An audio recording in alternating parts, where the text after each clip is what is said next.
Co roku możemy być pewni tylko dwóch rzeczy. Tego, że na Sylwestrze z jedynką zagra Maryla Rodowicz oraz tego, że pojawi się nowe Call of Duty. Tym razem twórcy sięgnęli po swoją podserię Black Ops, która niestety od części trzeciej zaliczyła poważne spadki. No, przynajmniej w singlu, bo czwarta część nie miała singla w ogóle. Czy udało się podźwignąć markę z kolan? Zapraszam.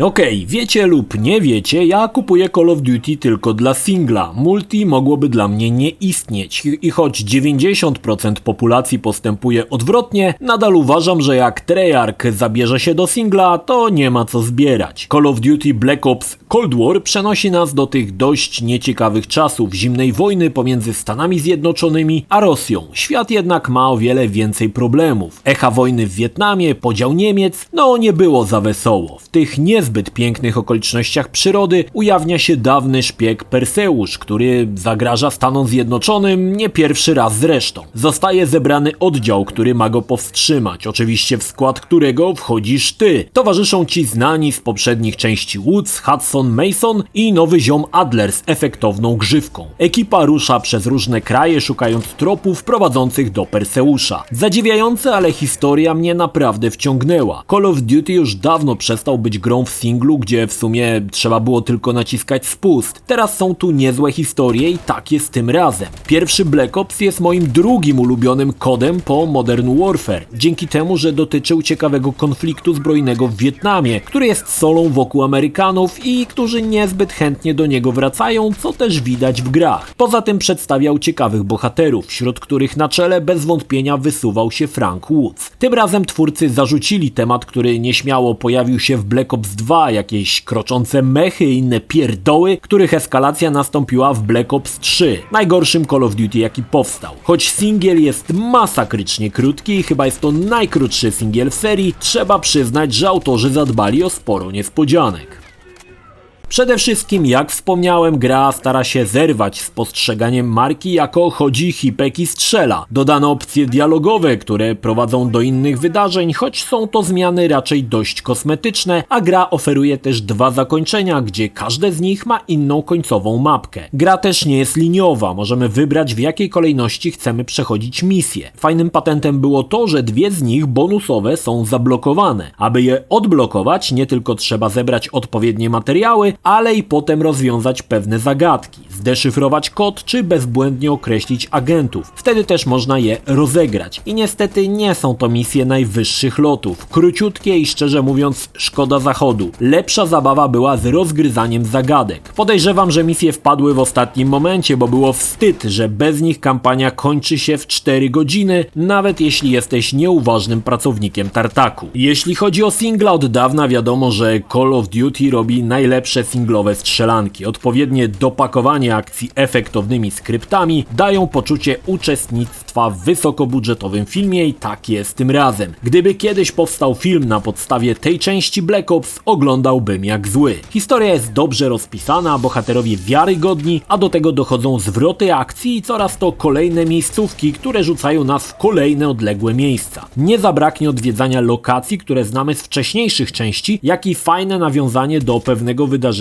z Modern Warfare 2. Ogólnie podoba mi się bardzo, że gry sprawiają wrażenie, że dzieją się w jednym uniwersum i pewne zdarzenia, jakie napotykamy tutaj, znajdą odzwierciedlenie w innych częściach. Ładnie się to wszystko składa w całość. Jako że gra trochę próbuje czegoś nowego, pojawią się misje, w których działamy po cichu, unikając wykrycia, a nawet taka, która jest pewnego rodzaju przygodówką rozgrywającą się w siedzibie KGB. Niewiele ma to wspólnego z chodzi, hipek i strzela, ale mnie się bardzo podobało. Nakręca to akcja, a to, że mamy kilka możliwości rozwiązania problemu, zachęca, aby spróbować przejść grę jeszcze raz. Sam po jednorazowym ukończeniu zaraz zagrałem kolejny raz, aby sprawdzić, jak się gra rozwinie, gdy dokonam innych wyborów. Strzelanie jak to strzelanie. W kodzie zawsze się strzela dobrze, więc tutaj nie ma niespodzianek. Headshoty są smakowite, trup ściele się gęsto, te eksplozje, te wybuchy. Ale też jak wspomniałem, dla równowagi misje szpiegowskie, które w zależności od naszego skilla możemy zmienić w rzeźnie, albo uda nam się też opuścić lokację jak duch. Okej, gadam jak to fajnie i w ogóle, a co mnie się nie podobało? W zasadzie to, że singiel powiela pomysły z poprzednich gier. Wiem, że ciężko coś nowego wymyśleć, ale trzon fabularny jest trochę zerżnięty z innego koda. Liczyłem też na więcej misji w Wietnamie. Kolejna rzecz, misje są przeraźliwie krótkie. Owszem, niezwykle intensywne i pompują adrenalinę, ale kurde, Black Ops 3 miał najdłuższą kampanię w serii i był mega kiepski, a tutaj najkrótsza kampania i bardzo dobra gra. Przydałoby się lepsze wyważenie tego wszystkiego, bo singiel w Cold War jest w zasadzie już memiczny. Choć nie jestem graczem multi, sprawdziłem dla was wszystkie tryby i pokrótce o nich opowiem. Zaznaczam, nie jestem weteranem i grałem po sieci w zasadzie po to, aby dorzucić to do recenzji, choć nie ukrywam, że Call of Duty to pożeracz czasu i doskonale rozumiem, że gracze kupują grę tylko dla multi i cisną w to cały rok. Nie dziwię się, tryby są świetnie pomyślane, odpowiednio nagradzane i sprawiają masę radochy. Od razu wyjaśnię, testowałem tryby multiplayer, jak i zombie. Szalenie ostatnio popularny tryb Warzone nie jest na tę sekundę dostępny i integracja z trybem nastąpi około grudnia tego roku. Patrząc na olbrzymią popularność trybu, dziwnym by było zarzynanie kury znoszącej złote jajka, więc na Battle Royale chwilę musicie poczekać. Czy to będzie nowy Warzone, czy Cold War Warzone? Ciężko powiedzieć. Twórcy przebąkują, że wymieszają to wszystko w kotle i powstanie zupełnie nowy Warzone, więc tradycyjnie poczekamy, zobaczymy.